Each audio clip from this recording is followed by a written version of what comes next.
पूरा जीवन। और ये अत्यंत शुद्ध भक्त होंगे ये रामानुजाचार्य की कृपा से। एनीवे, तो ये सीता आत्मवाद परिश्रम ये दिन जागनी जागिरी विफल से बिनो कृपा दुर्जन चपल सुखल लागिरी।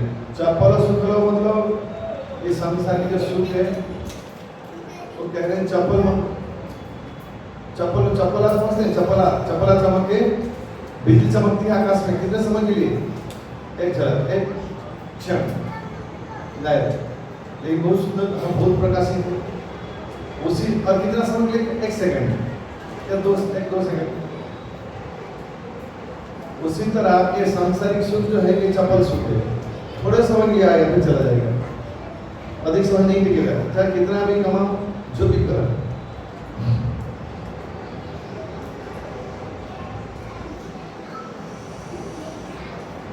उस दिन गया था नवसारी में विवाह करने के लिए, वहाँ के पैसे भी कह रहे थे, एक भक्त थे और बहुत धनवान थे, विदेश में रहते थे, बहुत पैसा था, तो उसके मन में थोड़ा अहंकार जो भी आ गया।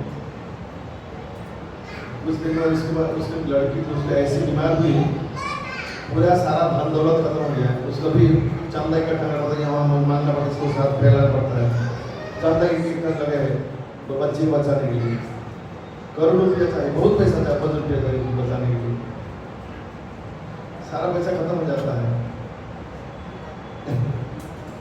ये पैसे की घमंड या हम कहते मेरे पास बहुत पैसा हो गया है, एक झटके में खत्म हो जाएगा, खलास। तो उस पर भरोसा ना करके भगवान के चरण में भरोसा करना चाहिए। भगवान किसी धोखा नहीं देते, यही शास्त्र के चरण उपदेश है। ये धन जो मन पुत्र परिजन इतनी के आचे परत इस पर भरोसा है, इसको प्रतीति नहीं है, इसको भरोसा नहीं है। कमल दल जल जीवन टलमल भजो हरिमदन के लिए ये संसार की जो सुख है, तालाब में या पुष्करणी में कमल फूटता है, उसके ऊपर कभी एक बूंद पानी रहता है, हवा में हिलता रहता है पानी, जोर हिलता है हवा हिलता तो कमल जोर से हिल जाता है, तो पानी क्या होता है, फटाक से पंखुड़ से पानी सरोवर में जलाशय में गिर जाता है। उसी तरह हमारे जो प्राण रूपी आत्मा प्राण रूपी वायु में तैर रहा है, ये प्राण जो है तो भी कमल की पंखुड़ी में ऐसा टलमल हो रहा है, कब पता नहीं पानी में गिर जाएगा तो जीवन खत्म, कब किसके प्राण निकल जाएगा। आज हमने सुना कई साल पहले हम जब मंदिर में रहते थे, श्रील प्रभुपाद के एक शिष्य रहते थे रसानंद प्रभु, ब्रह्मचारी थे, मंदिर में रहते थे, तो मुझे बहुत प्रेरित करते थे, बहुत अच्छे ब्रह्मचारी, और एक्चुअली है तो डॉक्टर लेकिन इंजीनियरिंग काम किया था, वो रथ पहले वही बनाए थे, यहाँ सूरत का जगह थे, भारत कई जगह पे रथ बनाए हैं, और दूध जाते थे ऐसा विभिन्न कंपनी में उसके सामान मांगने के लिए, स्टील वगैरह लाने के लिए डोनेशन। तो मैंने आपको बोला था, मैंने बोला था किसी पुजारी ने उन्हें देख लिया था, किसी तरह भगवान को भोग अर्पण किया था, और गिलास जो है बाएं तरफ रखा था, तो मुझे कह रहे हैं कि भगवान बाएं हाथ से पानी पिएंगे क्या, लेफ्ट हैंड के साइड में क्यों रखा है? वो अमेरिकन है, कैनेडियन है, वो कह रहे हैं इंग्लिश में कि भगवान कृष्ण के बाएं हाथ से पानी पिएंगे नहीं ना, तो बाएं हाथ की तरफ पुजारी क्यों गिलास अर्पण किया है? गलती से क्या होगा, उसको बोलना पड़ेगा दाहिने तरफ रखने के लिए। भगवान जब पानी अर्पण करते हैं राइट साइड में रखना चाहिए ताकि भगवान दाहिने हाथ से पी सके।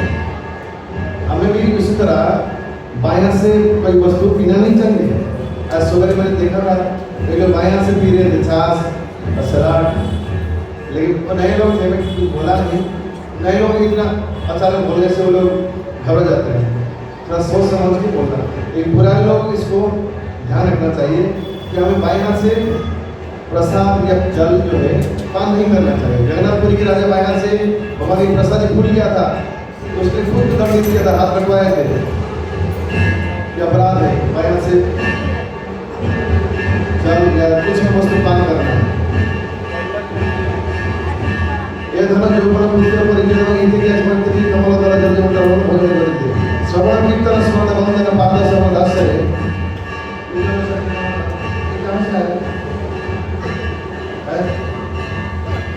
এটা কোথাকার?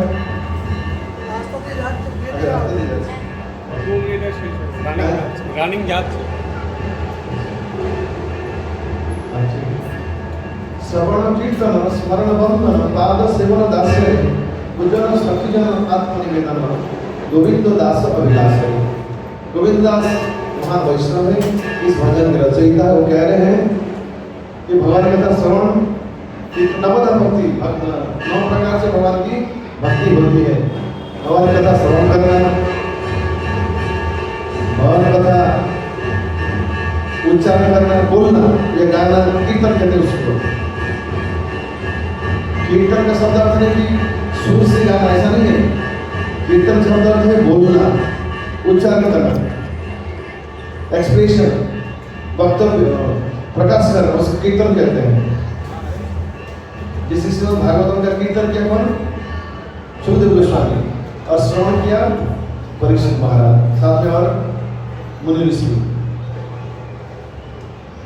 स्मरण भगवान की कथा को याद करना, वंदन भगवान की वंदना करना, प्रार्थना, पाद स्मरण चरण की सेवा करना, और सेवा भाव से, नौकर भाव से भगवान की भक्ति करना, ये नवधा भक्ति है।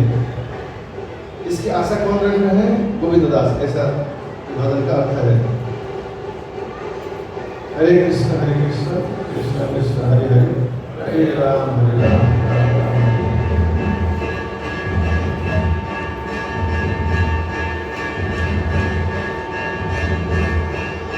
आज थोड़ा संक्षेप में हर्षात्मक चर्चा करते हैं। फिर भी हम चर्चा कर रहे हैं रथ यात्रा के महत्व के बारे में, तो प्रयास कर रहे हैं। कितने लोग जानते हैं रथ यात्रा के पीछे क्या रहस्य है?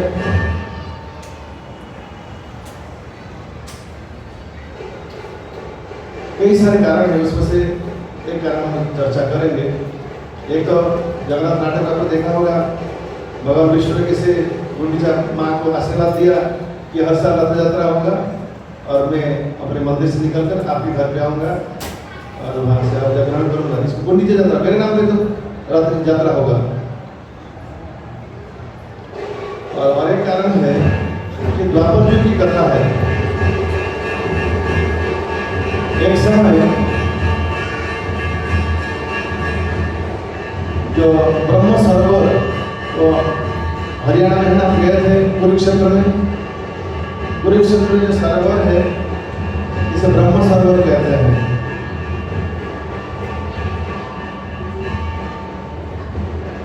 ये ब्रह्म सरोवर में 12 साल में एक बार एक महा संयोग आता है, सूर्य ग्रहण आता है। तो उस समय सारे दुनिया के लोग जाते हैं ब्रह्म सरोवर में स्नान करने के लिए, महापुण्य की प्राप्ति होती है कुरुक्षेत्र में। तो द्वापर युग में ऐसा संधि क्षण आया था। तो पूरे भारत के लोग वहाँ आए थे। वृंदावन से ब्रज की गोपिकाएं आई थी, नंद बाबा, मैया यशोदा, ये लोग बैलगाड़ी में आए थे और गोपियाँ भी बैलगाड़ी में आई थी। वृंदावन गाँव है तो वहाँ की जो गोपियाँ थोड़ा सरल जीवन है, दही दूध का काम करना और गाय चराना, बच्चों की लालन पालन करना, ये। और इस तरह द्वारका से, द्वारका शहर है, कृष्ण वहाँ के राजा है, वहाँ की जो रानी है, राजाओं की लड़कियाँ हैं, वो लोग थोड़ा धनवान घर से आए हैं, शहर के हैं।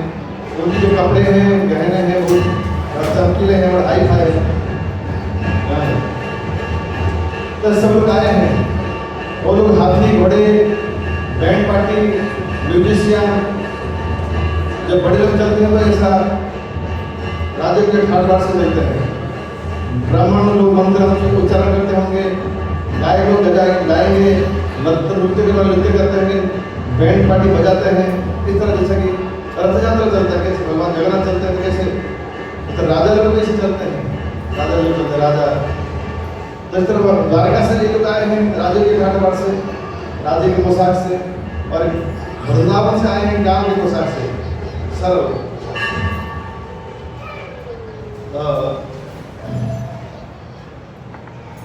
ब्रह्म सरोवर में स्नान हो रहा है। एक तरफ द्वारका के रानियां कृष्ण ये लोग स्नान कर रहे हैं और दूसरी तरफ नंद बाबा मैया यशोदा गोपिकाएं स्नान कर रही हैं। बात यह है, कृष्ण थोड़ा रह गया। कृष्ण ब्रज में उनको लेने आए कौन? अक्रूर। क्या कहा कि आपके मामा बुलाए हैं मथुरा में, वहां धनुष यज्ञ होगा, अब चलो। इससे सब जानते हैं तो कि बड़े भाई दाऊद के साथ चल गए मामा के वहां। गोपियां छोड़ने के लिए तैयार नहीं है।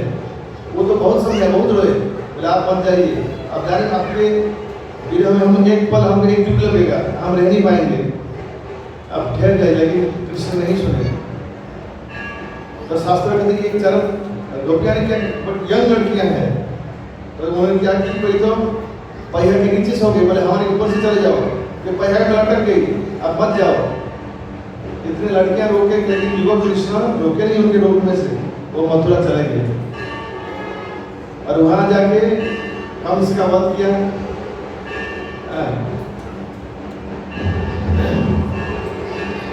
कुछ दिन मथुरा में रहे, के बाद वहां से द्वारका चले गए। द्वारका में नगर बनाए, नगरी विश्वकर्मा के जरिए, और वहां रह गए।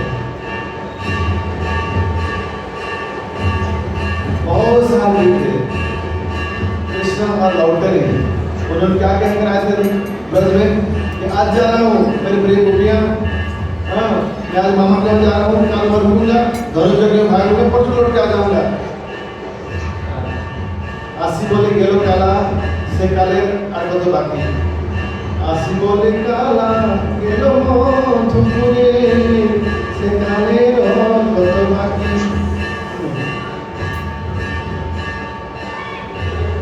मधुपुर यानी मथुरा का मधुपुर कहते हैं कि कृष्ण काले हैं। वो गोपियों को कहा कि मैं आज जा रहा हूँ, फिर लौट के परसों आ जाऊंगा, लेकिन लौट कर नहीं आए। फिर चले गए द्वारका। बहुत साल बीत के ब्रज के हाल बहुत बुरा हो गया। कृष्ण विरह में ये अध्याय है भागवतम की, कि कृष्ण की जो विपुल भाव गोपियों द्वारा, कृष्ण जब मथुरा ब्रज में नहीं रहे, जरा गांव में गाय नहीं जाते हैं घास खाने के लिए, जमुना के पानी लेने में रहती है, भ्रमण घुसते नहीं है और आवाज नहीं करते, कोई गाने नहीं गाते हैं, सब मानो विश्राम हो गया है ब्रज। और किसी तरह यहाँ आए हैं ब्रह्म सरोवर में स्नान किए कुरुक्षेत्र की।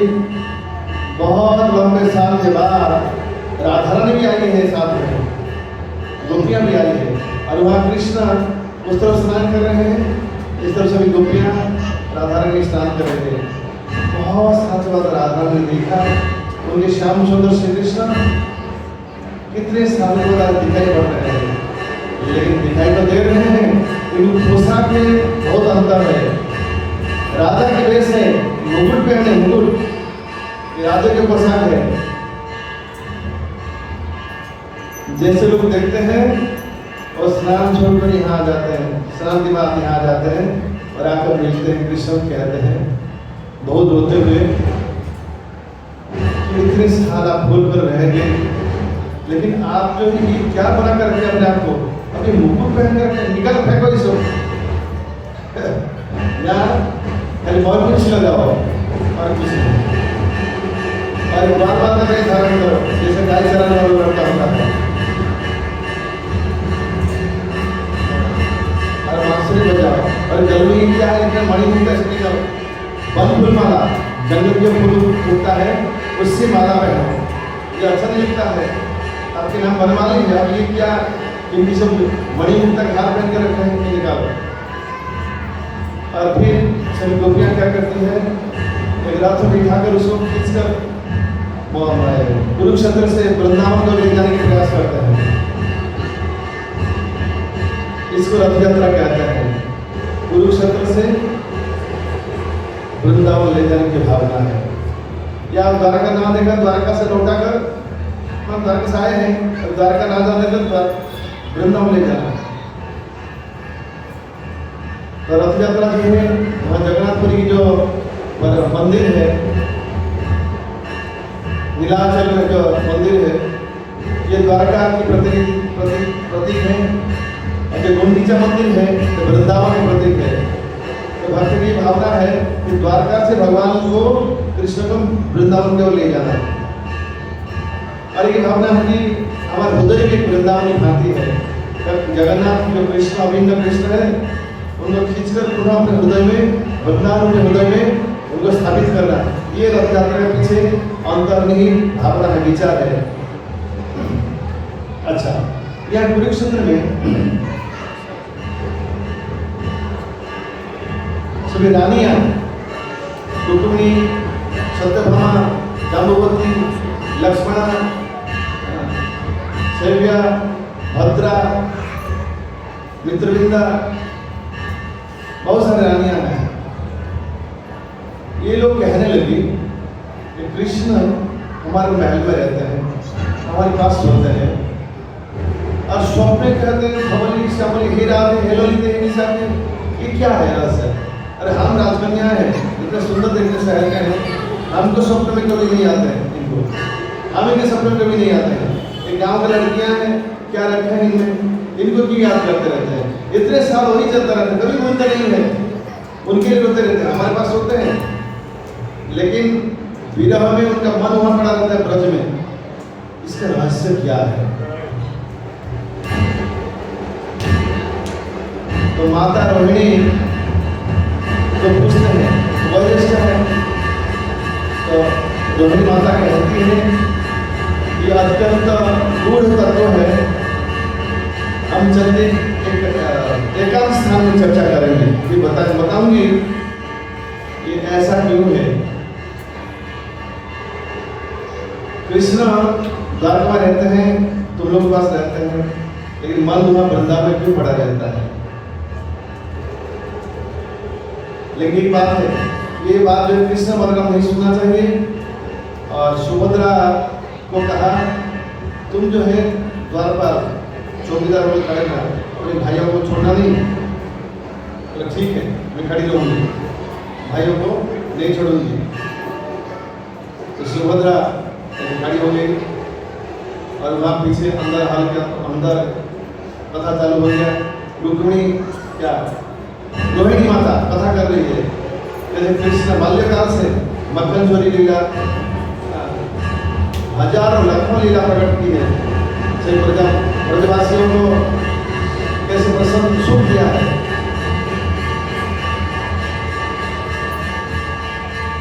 कैसे रासोत्य करते हैं, कैसे चरम आनंद सुख दिया है। लेकिन सभी सुख को त्याग कर द्वारका में जाकर राजा बन गए हैं। और यहाँ ब्रज की जो आदिवासी है, ये सब मृत प्राय है, खाली शरीर तो है लेकिन प्राण नहीं है, लगभग और निष्प्राण जैसा है। उनकी विरह में इनके हाल बहुत बुरा है, इसके कारण कृष्ण इनके प्रति अधिक आसक्त है। एनीवे, तो ये जो कथा चल रही थी, तो मैं संक्षेप में कहा, यह अति लंबा कथा है। ये चरम प्रेम की कथा गाथा जो रोहिणी माता के श्रीमुख से निकल रहा था। दरजे के पास कृष्ण बलराम घूमते फिरते आ गए हैं, और बहन को कहते हैं छोड़ो, हम हटो। लेकिन बहन कहती मैं हटने वाली नहीं हूँ, अब जो भी कर लो, माँ की अड़र है, मैं छोड़ने वाली नहीं हूँ। तो कृष्ण बलराम कहते ठीक है, तुम यहीं रहो, हम यहीं बाहर से खड़े होकर सुनेंगे। कान दिया और सुना, क्या सुना? खुद की कथा खुद सुन रहे हैं कि बाल्यकाल में कैसे बदंगरा को, ब्रजवासियों को कैसे चरम सुख दिया है, जो कि ब्रह्मांड के लिए भी दुर्लभ है। इंद्र चंद्र समस्त देवताओं को, देवियों के लिए दुर्लभ है जो सुख इन गोपियों को दिया है। और गोपी के हृदय में, ब्रजवासी हृदय में इस तरह अचिंतनीय और कल्पनीय रूप से प्रति प्रेम है, लगाव है, और जिसको ठुकरा कर वो वहाँ द्वारका में राजा बनकर रह रहे हैं, उनसे दूर। और ये लोग कितने चरम विरह में कालातिपात कर रहे हैं। ये कथा उनकी जो अद्भुत लीला वृंदावन की कथा माता रोहिणी वर्णन करें सभी को। कृष्ण बलराम सुनकर एक सुभद्रा तो पहले से सुन रही थी, थोड़ी देर के बाद आए थे कृष्ण बलराम। खुद की लीला, चरम लीला खुद सुनकर और गोपियों की, ब्रजवासियों की विरह की दुर्दशा जो कि सोच के बाहर है। कभी हम लोग बड़े आश्चर्य की बात सुनते हैं जो कि एक विश्वास से बाहर है, धारणा से बाहर है, तो हमारे आंखें बड़े हो जाती हैं कि नहीं? आंखें विस्फारित हो जाती है, बड़े हो जाते हैं। तो इस कृष्ण बलराम के आंखें बड़े बड़े हो गए। तो ये क्या कथा है? इतनी हद तक हमें प्रेम करते हैं और इतनी हद तक इनको कष्ट पहुंचा है कि ये जो लीला है इनके आंखें बड़े हो जाते हैं और अपने उंगली जो है शरीर में समा जाता है, तो ऐसे हो जाते हैं। सुभद्रा तो पहले से सुन रही थी, उनके हाथ पूरा समा के लिए, उंगली ऐसा हाथ में नहीं है और चरण भी शरीर के अंदर समा गया है। उसी समय दलवा के संयोग में ये नारद ऋषि आसमान से नारायण के नाम लेते हुए जा रहे थे और देखा कि यहाँ यही हाल है कि कृष्ण बलराम ऐसे खड़े हैं और सुभद्रा ऐसे है। तो नारायण नारायण, हे भगवान, यही रूप कलिकाल में प्रकट हो और सारे जगत की उद्धार करें, यही हमारी इच्छा है। तो जगन भगवान कृष्ण इसके लिए जगन्नाथ बनकर नीलाचल में अवस्थान करें, वही कृष्ण बलराम, वही सुभद्रा, वही रूप और दर्द कस खड़े हैं जो। लेकिन हमारे और एक आचार्य कहते हैं कि जगन्नाथ और जो सुभद्रा जो है ये राधा विरह के समुद्र में तैरते हुए लकड़ी के भांति, ये कथा और कभी सुनाएंगे, ये चरम कथा है। एनीवे, अभी रथ यात्रा के पीछे ये तत्व है।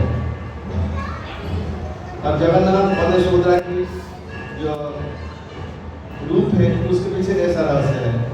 ये राजा रानी ने कह दिया 14 दिन दरवाजा खोलो, इसलिए भगवान को ऐसा नहीं दिया, ये ऐसा नहीं है। ये जगन्नाथ की इच्छा है ऐसा कि रानी को हृदय प्रेरणा दे ताकि वो राजा को कहे दरवाजा खुलवाए, ताकि उनके बनावा जो इतना ही हो, अधिक ना हो। समझ में आया? इसलिए ये जो मूर्ति निर्माण जो अधूरा नहीं है, यही संपूर्ण है। जगन्नाथपुरी 4 धाम में से एक धाम है, वैकुंठ धाम है। ऐसा कहते हैं ब्रह्मांड की प्रलय होने के बाद भी जगन्नाथपुरी प्रलय नहीं होता है, वैसे ही रहते हैं। एक धाम है, धाम कभी नष्ट नहीं होता है, प्रलय होने से भी वो रहता है, धाम शाश्वत है। और ये भी लिखा गया है वहाँ के जो अधिवासी हैं उनको हमें चतुर्भुज के रूप में दर्शन करना चाहिए, विष्णु के पार्षद के रूप में। नीलाचल अभिनव वैकुंठ धाम है।